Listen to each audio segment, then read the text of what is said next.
Dito kasi sa lugar namin masaya dito pag linggo. Nakasanayan dito ng mga tao pag linggo na mag-happy-happy, parang day of time. Parang family day rin na buong pamilya nagsasaya. Ayun yung masaya dito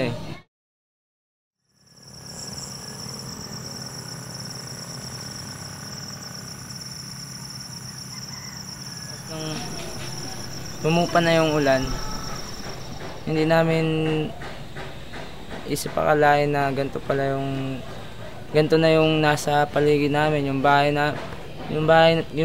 Titignan ko sana, pagtingin ko may malaking barko na. Inisip na lang namin kung paano kami makakain ng araw na yun kasi wala kaming natabi na pagkain.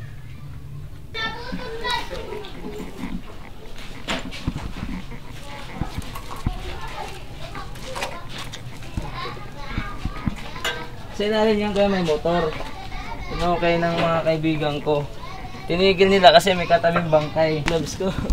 Manak gloves. Ito yung gloves ko nung nagdadrive ako dati. Saktong lokasyon ng bahay namin dati. Nung hindi pa nagbabagyo. Dito, sa ilalim na to. Dito.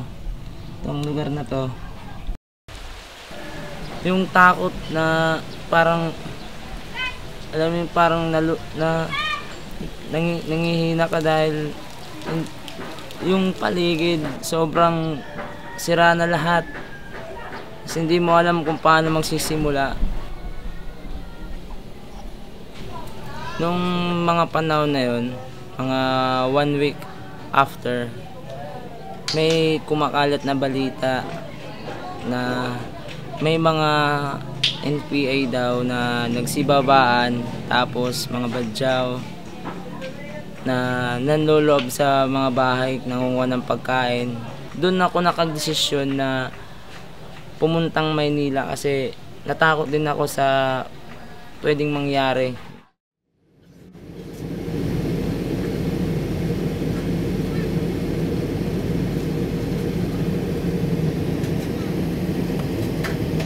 Mag-isa lang ako umuwi.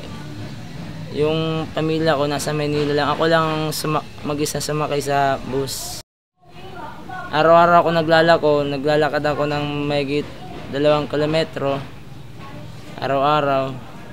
Mula alas 9 ng umaga hanggang alas 5. Hanggang sa naipon na yung pera namin, umabot na ng 90,000. Nagdesisyon kami bumili ng tricycle.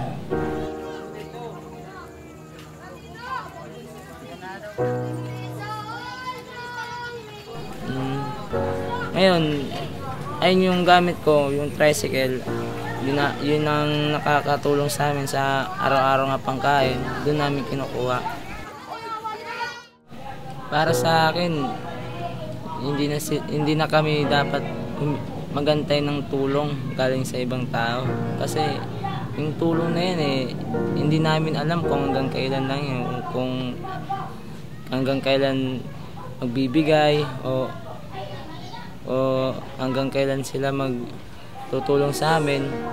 Kaya dapat mag-isip din kami ng plano kung paano kayo mabubuhay sa araw-araw.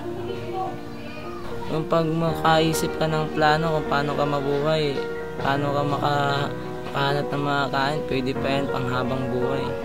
Yung tulong, hindi mo alam, baka bukas, mamaya, o sunod na mga araw, wala na. Samantala kung makaisip ka ng magandang plano, makaisip ka ng magandang negosyo, pwede mo pa maging successful yan sa aming buhay.